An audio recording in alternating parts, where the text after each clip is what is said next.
Alrighty, yo, what is going on, everybody? It's your boy, Mr. DDG94 here, back with another reaction video. Today, we finna react to top 10 best PS2 superhero video games. We did sports, we did racing, we did fighting. Now the last one,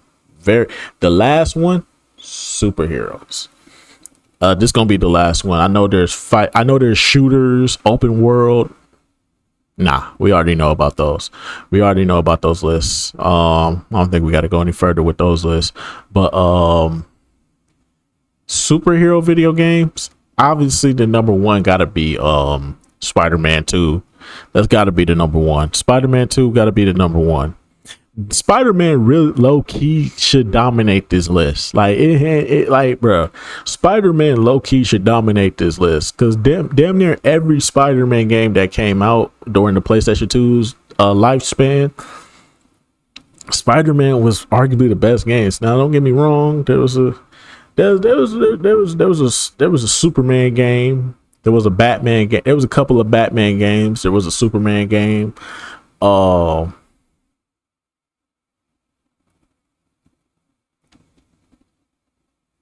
Yeah, that's all I can think of, but probably some more gonna come up as we go along. But anyway, so you already know this is about Watch Mojo. You already know the mayonnaise tuna, the tuna and the mayonnaise. Is mayonnaise an instrument? No, Patrick, mayonnaise is not an instrument.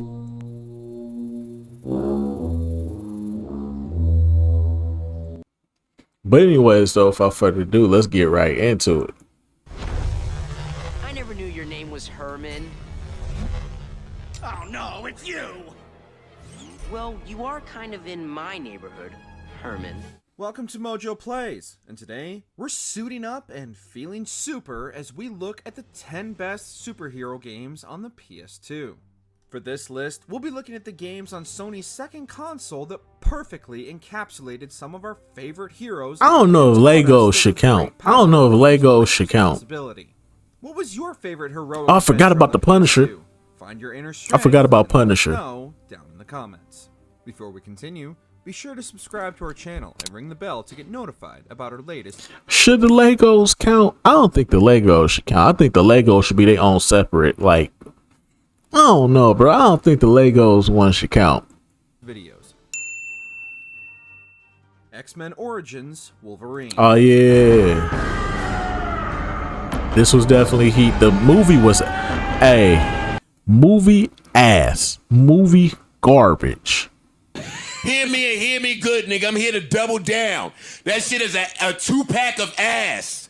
The fuck are you talking about? That shit stinks. That shit is fucking trash, dog. Get the fuck off the airwaves. Trash. The movie ass. The video game though,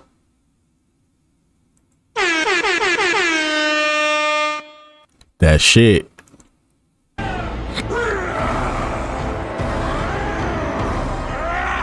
Just because the movie was disappointing doesn't mean the game has to be. Largely following the same plot as the film, as the Wolverine, players are set loose to unleash their fury on anything and everything standing. I bought this from Blockbuster. Some caveats had to be made to release the game. Shit was fire. Largely in the graphical department, X-Men Origins Wolverine on the PS2 remains mostly the same game as its next-gen counterparts. Sadly, one of the main features of the PS3 and Xbox 360 versions of the game, namely the amount of blood and gore, were severely toned down for the PS2 version, especially when it came to Logan's healing factor. However, even despite these shortcomings, X-Men Origins Wolverine remains one of the best solo outings for the famed X-Man, at least until Insomniac's entry eventually releases. I've always been Wolverine, and I've always been alone. I'll probably be alone till the day I die. Batman: Rise of Sin Tzu. Most definitely. This the one right here I was thinking about. Commissioner. Batman, there's been a riot at Stonegate Prison. Escaping criminals are flooding the city and attacking innocent. This was the one when my cousin gave me his Batman Xbox. had no shortage of video games throughout his storied history, and while most were either passable or downright abysmal before Rocksteady's Arkham series, there still managed to be a couple worth fans' time on the PS2. Taking place in the same universe as the animated series The New Batman Adventures, and even including the cast from the show, players can take on new villain Sin Tzu solo as Batman, or with a friend as part of the Bat Fam, button mashing and beating up every thug and member of his rogues gallery standing between them, and ending Sin Tzu's evil schemes for Gotham. While the game wasn't revolutionary, it was still a solid experience filled with callbacks for fans of the series, and although critics might have been mixed upon its release, Bat fans found a lot to love fighting their way through the crime-riddled streets of Gotham. I understand. We all have to honor our vows. To the living and to the dead. Ultimate Spider-Man. Is that a rhinoceros horn, or you just have... I am so scared I can't even finish my lame joke.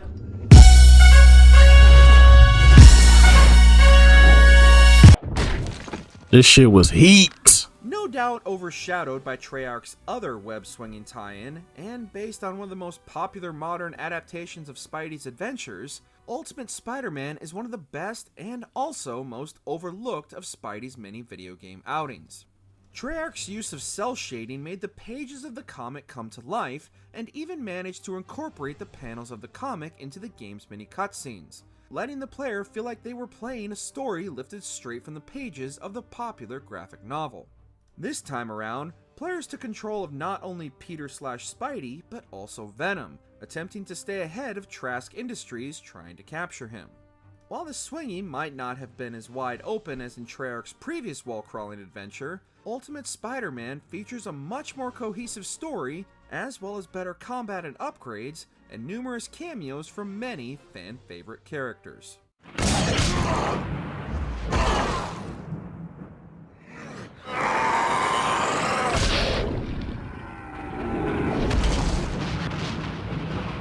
Justice League Heroes.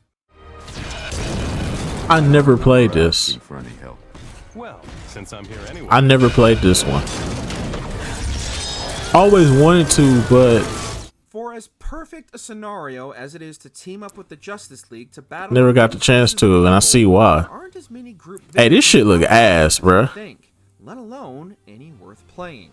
Players have access to the full roster of the Justice League, pairing up the likes of Batman, Superman, Wonder Woman, Flash. Nah, this shit look ass. Player or co-op game. Nah, this shit ass. Battle against the forces of Brainiac and Darkseid.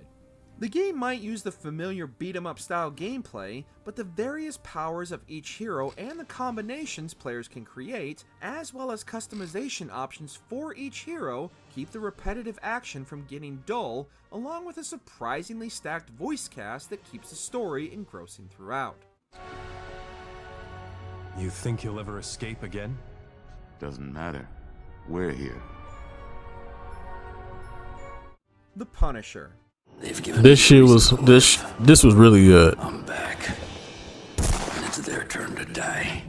If ever a superhero was a prime candidate for a third-person shooter, The Punisher was long overdue. Loosely based on the 2004 film, complete with Thomas Jane. This is basically Max Payne. If for those who don't know, this is basically just Max Payne, but it's a Marvel character. It's Max Payne, but a Marvel character. But this shit was fire, though. This shit was pretty good.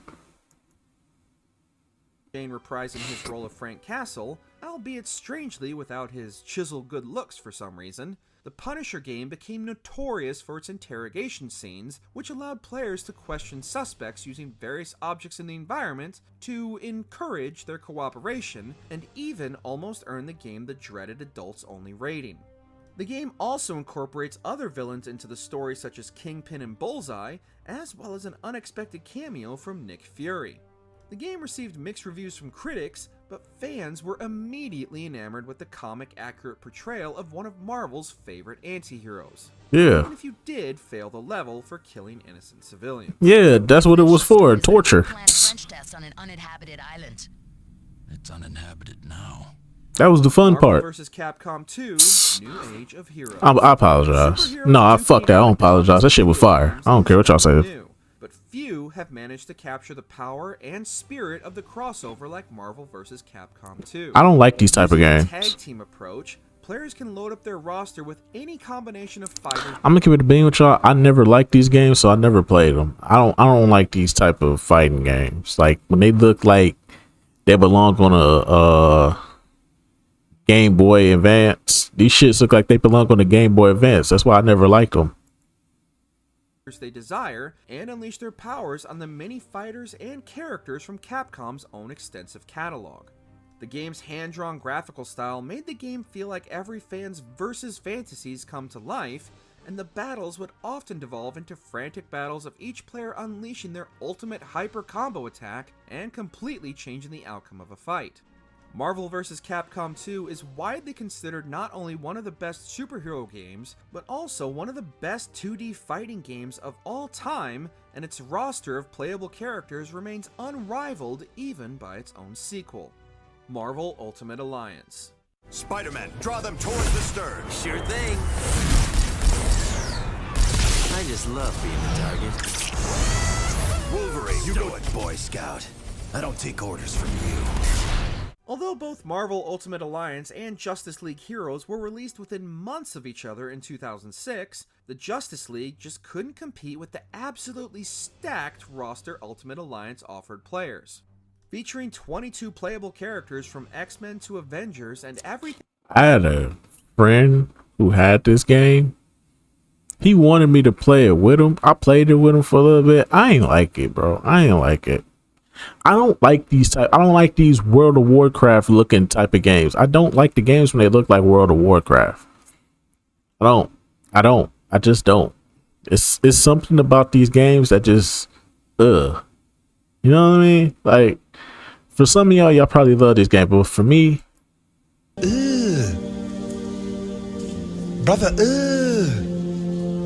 what's that? What's that, brother? Like shit was just ass to me. I'm sorry, just ass. Hear me and hear me good, nigga. I'm here to double down. That shit is a 2-pack of ass. The fuck are you talking about? That shit stinks. Thing in between, Ultimate Alliance allowed players to build their own team of 4 to tackle objectives, and players were even rewarded with bonuses for recreating famous team-ups such as the Fantastic Four or the X-Men. Coupled with a plot that saw the many heroes taking on some of the most dangerous and recognizable villains in Marvel's extensive library, every hero's powers were perfectly recreated, and with up to 4 playable characters on a team, Marvel Ultimate Alliance remains one of the best cooperative experiences on the PS2. But if a threat like this comes again, can S.H.I.E.L.D. count on your help? The world can count on us, sir. Spider-Man 2. Wait, what's your name? This should be number 1. I'm Black Cat, and I just crossed your path. This should be number 1. Now, if you'll excuse me. Prior to Insomniac taking a swing at the Wallcrawler in 2018, this was the pinnacle of Spider-Man games, and every subsequent open-world Spidey game owes their web-swinging mechanics to the movie tie-in for Spider-Man 2. Utilizing a system that forced the webs to actually attach to a surface, what a novel concept, we know, web swinging felt better than ever as players zipped around a fully open New York to their heart's content. While Spider-Man 2 mostly followed the plot of the film, it expanded on the narrative by also introducing other fan-favorite villains and characters such as Mysterio and Black Cat. Players were given an enormous playground in which to live out their Spidey dreams. I hated with this no mission. shortage of optional objectives and random events to keep a Spider-Man busy. Gamers made the most out of their newfound powers, and we promise always use them responsibly. No shooting. Whoa, that was sick, dude. Lego Batman, the video game. See, nah, bro, you can't put the nah. Hey, yo, what the fuck? Traveler's Tales are masters of taking a property that doesn't seem to fit into the Legoverse and turning it into one of the best adaptations of the property. Long before LEGO Batman made his debut on the big screen, players were exploring the crafted world of Gotham and throwing punches while building many of Batman's famous gadgets out of LEGO bricks. Players can traverse Gotham solo or with a member of the Bat Fam, and even many of the villains as Batman attempts to thwart the plans of his greatest foes while the villains try to stay one step ahead of the world's greatest detective.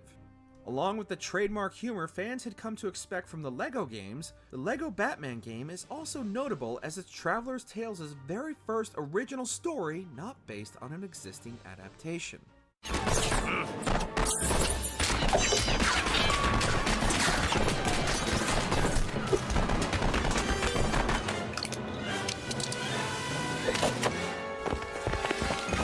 The Incredible Hulk: Ultimate Destruction. You're not going to find a cure for the Hulk out there by yourself. Hey, you worry too much. Nobody knows I'm here.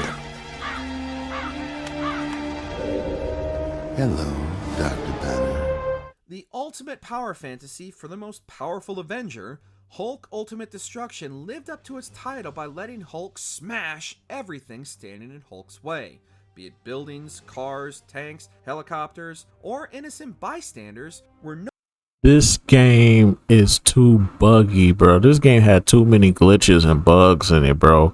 The frame rate was terrible. Don't get me wrong, it's fun to blow shit up, but the frame rate and the bugginess of this game, ass. I'm sorry, this game was ass for me. This shit was way too buggy, bro. Hear me and hear me good, nigga. I'm here to double down. That shit is a 2-pack of ass. The fuck are you talking about? That shit stinks. This shit did not fare well, bro, at all. And nothing beats Spider-Man 2.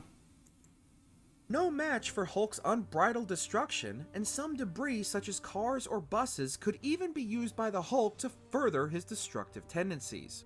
With Thunderbolt Ross, the military, as well as Abomination all hot on the Hulk's trail, Ultimate Destruction becomes more. Look at this. Look at the frame rate, bro. This shit was trash. Oh, don't get me started on the fucking camera, bro. The camera was, oh my god, you get sold by the camera, bro. You get sold by the camera so bad in this game, bro. Leaps and bounds from one environment to the next, leaving nothing but catastrophe in his wake.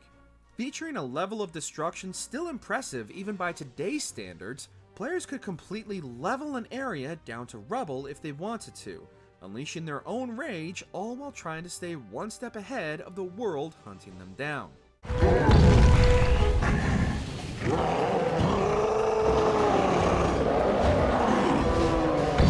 Did you enjoy this video? Check out these other clips for Mojo Plays. Shit was trash. But anyways, though, alright, man. So I guess I gotta give my. Let's see here. Let's go through this.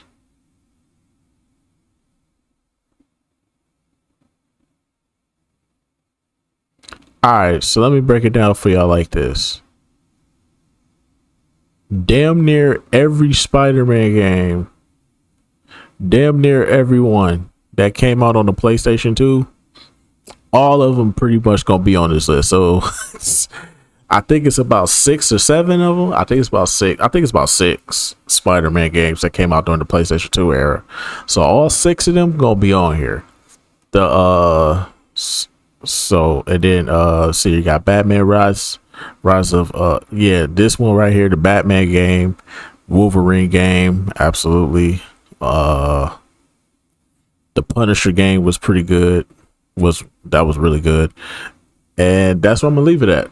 So yeah, that's gonna be all my superhero games. It's gonna be all the Spider-Man games, and then the Batman game, Punisher, Wolverine,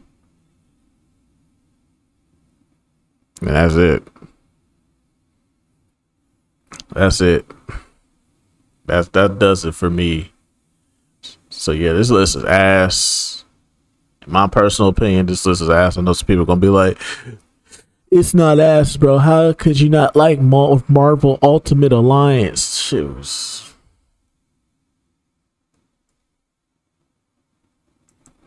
Try! That shit is fucking trash, dog. Get the fuck off the airwaves. the Lego games, I don't want to count. I can't count these. These aren't trash. I just can't count them because they don't I feel like they belong in their own lists because it's so many Lego games, especially during the PlayStation 2 era. It was a hell of Lego games. But if you want to talk about that Hulk game, these niggas said Hulk Ultimate Destruction. Try it.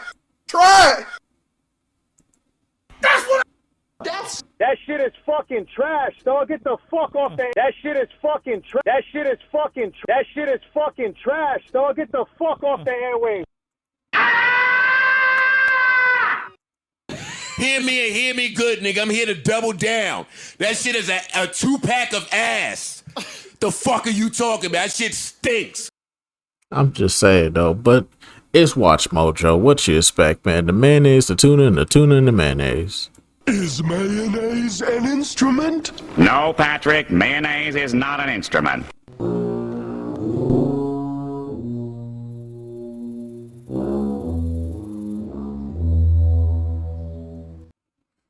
But anyway, so that's just gonna about do it for this one. I will see you all in the next video. Till then, peace out.